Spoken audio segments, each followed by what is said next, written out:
Alright guys, welcome back to my channel, and today I really would like to talk about this lady. 4 years almost with this beast. I want to share a journey with me and this a little bit with you. Of course in not the boring way, I hope, but more in the way escalating to the fact because now it's very cheap, if I would buy it, if I would recommend it for you as a starting camera, because I also have very crazy relationship with this one. Let's talk. Yeah, this is what you see on my shoulder, or in here. It's not technically a shoulder, it's basically my chest, is the S5, and this is the camera which I will be using today for a photo shoot. And maybe you can question like, why the hell I'm not using this camera, S5 II, S5 IIX actually? Well, there is a simple reason behind it. I spent 4 years with this camera. It's my first photo shooting stills camera basically, even I was originally using it for video. And I have a big sentiment for it. It's perfectly reliable for video, and also what is great on it, it has amazing kind of feedback. Is it that snappy, for example, for autofocus as this camera? No, it's not. It's easier to shoot with this camera? Yes. It's also faster, this camera? Also yes. But I'm not going to run sprint photo shooting, you know? I have time, I can calm, and I want to enjoy, and this sentiment I have towards this camera and stills, just really worth it. It works. I would still recommend it in 2024 for stills, absolutely, for the price. And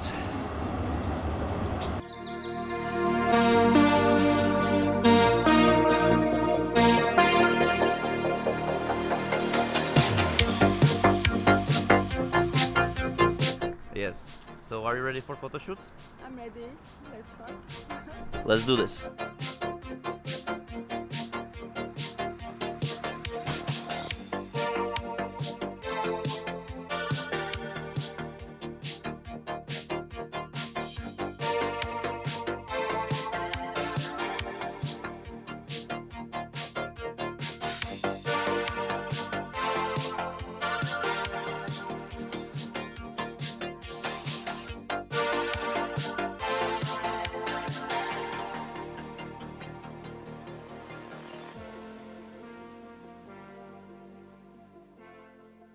I had the pre-production model first for testing. I loved it. I understood nothing about it anyway, but I loved it. But I really primarily bought it for video, and I would say that it's a perfect still camera.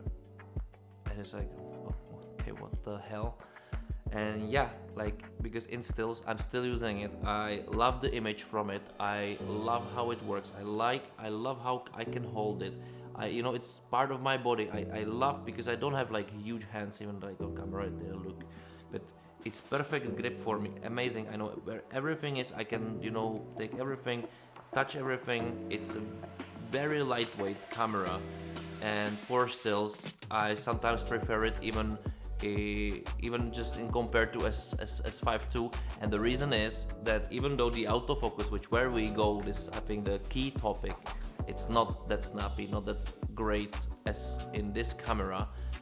It's for photography. If you do portraits, for example portraits, it is like you don't need more. It has brilliant colors, it has brilliant color palette, it has perfect flexibility. The display, of course, it's not completely articulated how we would like to, or the way how some cameras are doing it, but I'm so used to it that I can really do absolutely everything with it, and it really works. The image from it, it's perfect, it's brilliant.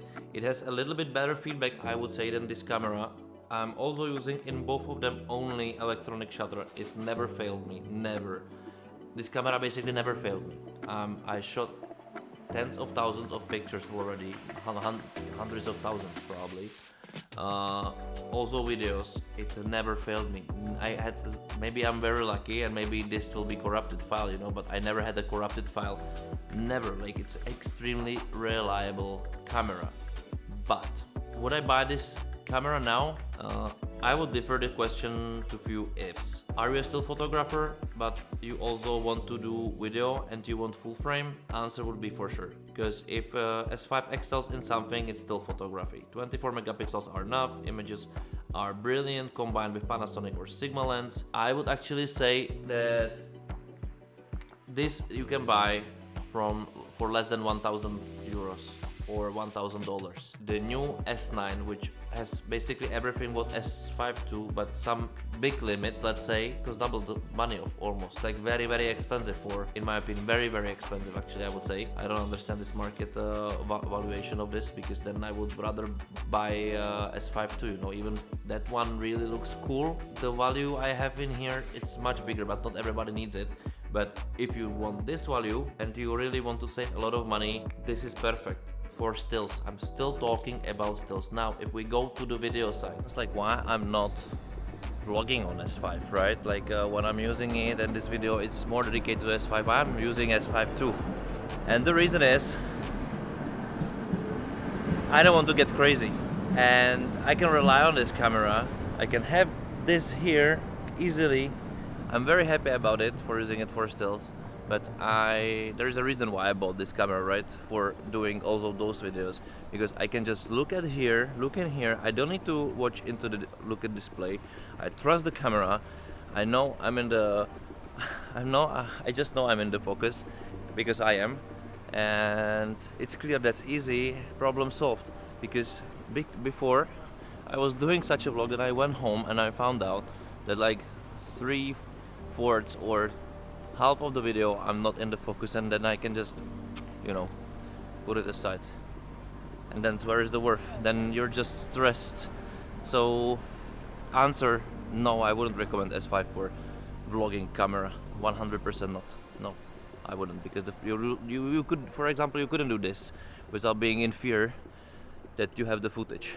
This is a tricky. If you want to use it as a vlog camera, you know, and you would like to rely on autofocus, just don't do this. It doesn't really worth it. You will hate it. You will have nerve stress, unnecessary. It will be the worst decision, and that decision actually I did with this camera.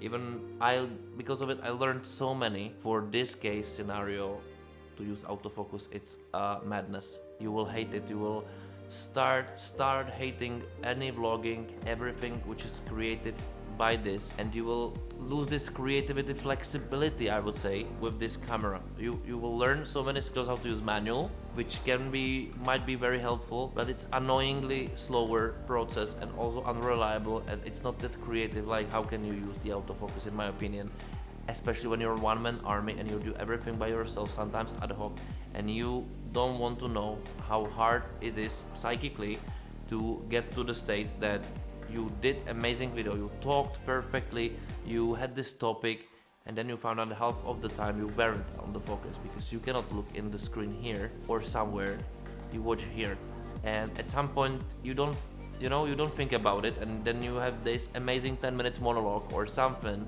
and it's like, okay, let's do it again, and then you're losing this momentum, like, will I do it or will I read a book, or will I do it or will I do whatever else, will I go to sleep? And I can see the big difference I have now in creativity with S5 too, which autofocus, it's absolutely reliable. It's like a game changer for me. I could, tell you exactly the big difference in between those two cameras. It's just this. So nowadays, if you want to do this, I would definitely go with camera which has reliable autofocus, which are basically all those Sonys, even for the vlogging. If this is the thing you want to do, I would even maybe prefer the phone, because this will cost you so much energy, unnecessary, and you will start hating it. It's not a good camera for it, really. It would be pain. For what reason? What you want to learn by it? Like, anyway, the technology, it's unstoppable. It's good to use it for your own creativity and be effective. With this is hard. For any other kind of video where you can use manual or play with autofocus, where you don't rely that much on, when you have a control, like full control, then yes, then I would say still amazing camera, because the outcome from this camera, it's brilliant. Like not just for pictures, for stills, I think those 24 megapixels are enough, but also for shooting video in the way what is the output. It's absolutely brilliant pictures, colors. I think I love it a little bit better than this one actually. I cannot tell you why. It's very subjective. I would say that it has better contrasty colors. It feels like there's a little bit more. Even technically, it makes no sense. This is my very subjective feeling. Whenever I color grading those two cameras together, you can watch it's hard to match them actually, in my opinion, a little bit. It's not that easy, at least for me, but it's somehow more.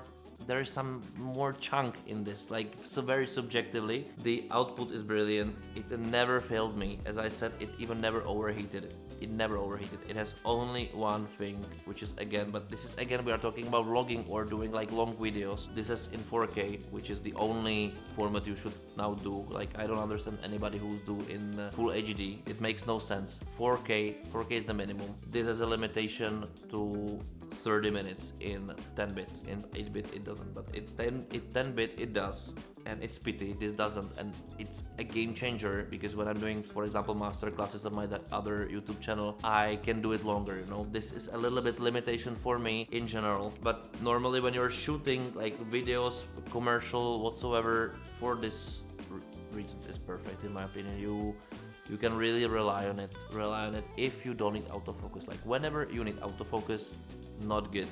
In stills, it's okay. It's not that perfect. It misses, especially with Sigma lens. With the native Lumix lens, it's much faster somehow, which is not a case for this camera. If you have money for this camera, buy this camera better. You will just have much more flexibility in everything.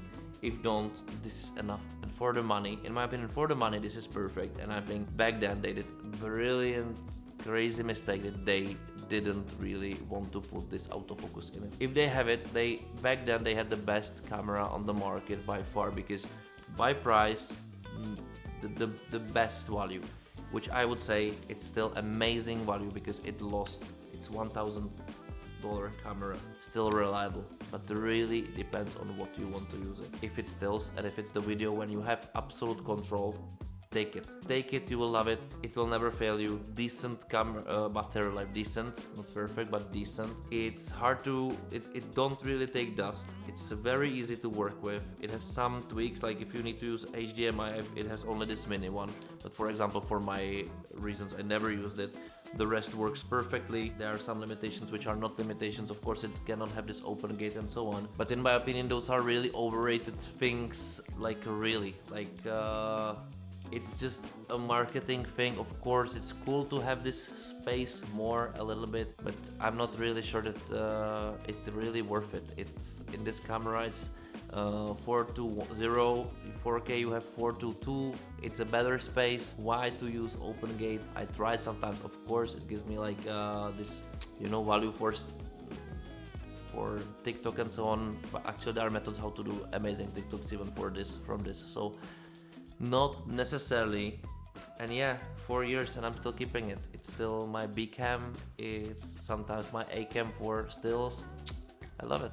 I would never sell it probably, because anyway, like, what kind of money I would get from it. But anyway, if you have S5, if you're still using it, tell me what kind of controversial relationship you have with this camera, because for me it's love and hate. It's definitely love and hate.